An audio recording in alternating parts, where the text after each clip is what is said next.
ঘর থেকে বার হয়ে গেছে 5 মিনিট হয়েছে, তারা মাইরার লাঠি হয়ে গেছে। কি এরকম খুনিকে কেন ধরা হচ্ছে না, এই ইস্যুটা বুঝতে পারছি না। তা চার্জশিট হয় না কেন? চার্জশিট তো 90 দিনের ভিতরে হইতে পারে। এটা তো একটা পরিকল্পিত মার্ডার। হিরণ মাহমুদ দীপু এরকম এক মানুষ, ইসরায়েল বাহিনী কিরকম আমি জানি না, এত খারাপ নিকৃষ্ট করে সন্তান সে। এই এলাকাটারে জ্বালিয়ে পুড়িয়ে এমন ঘর বাঁধায় 20,000, 50,000, 1 লাখ, 2 লাখ টাকা দিনের আধারে বন্দুক ধরে টাকা এনেছে। এরকম খুনিকে কেন ধরা হচ্ছে না, এই ইস্যুটা বুঝতে পারছি না। ঘর থেকে বার হয়ে গেছে 5 মিনিট হয়েছে, এর মধ্যে আমার ছেলে তারা মাইরার লাঠি হয়ে গেছে। কি আমি আমার সন্তানের মুখ থেকে নিজে শুনছি। আমি বারবার জিজ্ঞাসা করতেছি, বাবা নাম কও ভালো করে কও। আমার ছেলে বারবার করতেছে মাম্মা, নিপু নিপু, হিরণ মাহমুদ নিপু আমারে মারছে।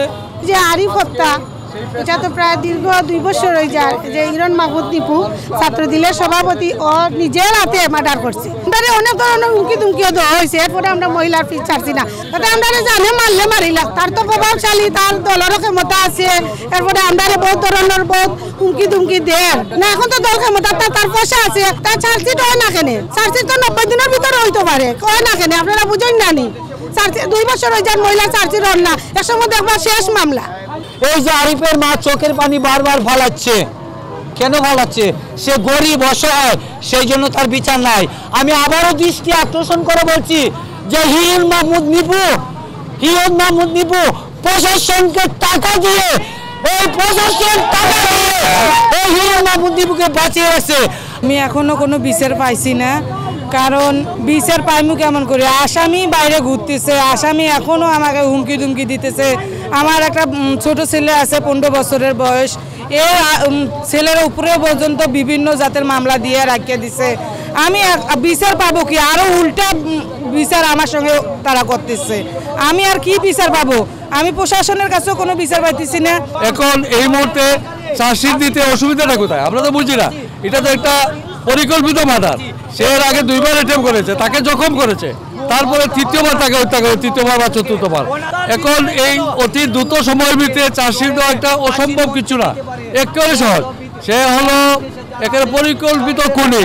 এলাকার হাজার হাজার মানুষ এই মামলা সাক্ষী। এই দরিদ্র ছেলেটার মা দাঁড়ে দাঁড়ে ঘুরছেন, ওনার ছেলে হত্যার বিচার চাই। আর সুতরাং দ্রুত সময়ের ভিতরে চার্জশিট দেওয়া সম্ভব, এটা বিলম্বের কোনো কারণ আমি দেখি না।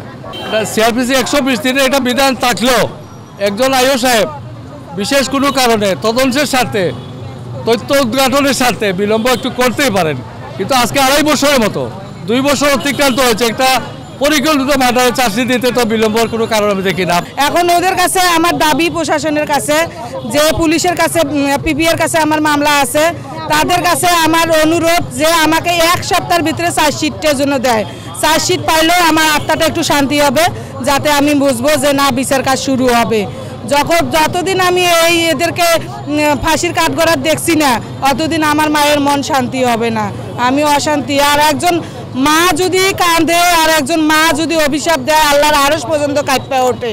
এটা তারা বুঝার তৌফিক আল্লাহ তারারে দিছে, এখন দেব।